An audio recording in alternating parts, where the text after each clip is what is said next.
your take on how the G20 summit went over the weekend? It was smooth. So I have seen the process from the very beginning. We were in a way part of it, even at the embassy level.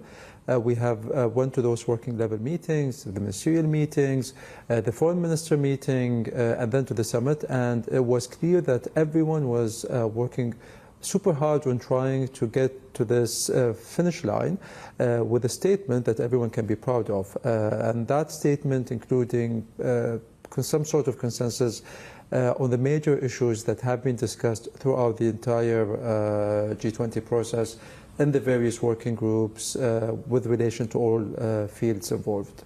It was a win also because the G20 expanded its membership to include the African Union, also signed, I guess, a deal involving several parties, including the US, the UAE, the Gulf states, basically, as well as Saudi Arabia. I'm just wondering, what's your take on it? How significant is it?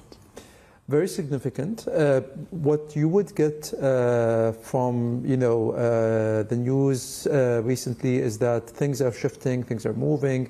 But the matter of fact is, even with all the other multilateral forums, there are so many other ways to cooperate between countries that have common objectives and common interests.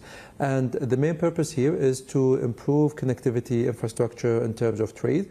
What you can see now happening at a global level is that markets are being opened up. Trade is expanding and being enhanced. More free trade agreements are being negotiated and signed, which means that we are going in that direction. And so the natural question afterwards is, how can we make it easier for partners to trade with one another? Can you quantify the benefits in any way? Not at the moment, since this is still yet to come to fruition in terms of what this would mean for the region, for the countries and the partners involved.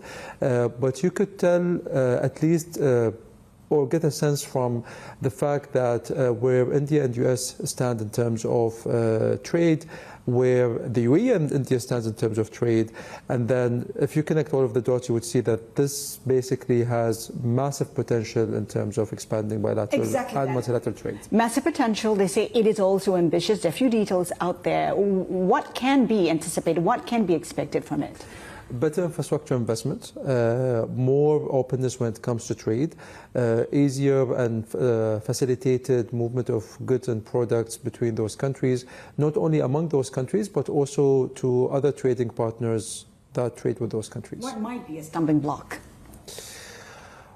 Well, everything that's new faces issues and some bumps, and I would think that if there's anything, it would be linking the different trade systems between the countries.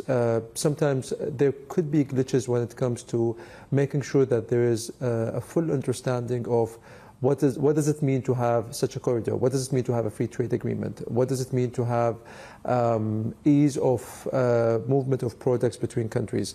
Does that mean no customs to be charged? Does that mean that there is a shortened period at customs? So on and so forth. I want to talk about the bilateral relationship between the UAE as well as India. We know that trade is at the heart of bilateral relations. Where are you in terms of your target to reach $100 billion by 2030? So we have exceeded $80 billion in bilateral trade, overall bilateral trade. We have also exceeded non-oil bilateral trade to the tune of more than $50 billion. So we seem to be well into the target. We are the fourth largest investor in India. They are the fourth largest investor in the UAE, and the relationship is going through its best phases at the moment. Which sectors in particular do you see growth? Everything. So I just came from a meeting a week or so ago to discuss a project that is some sort of a merge between real estate and infrastructure and shipping and whatnot, which we are very excited about. 2 weeks before that, I was in a meeting discussing food parks in the same state. Sometime before that, we were discussing a banking deal to the tune of more than $5 billion.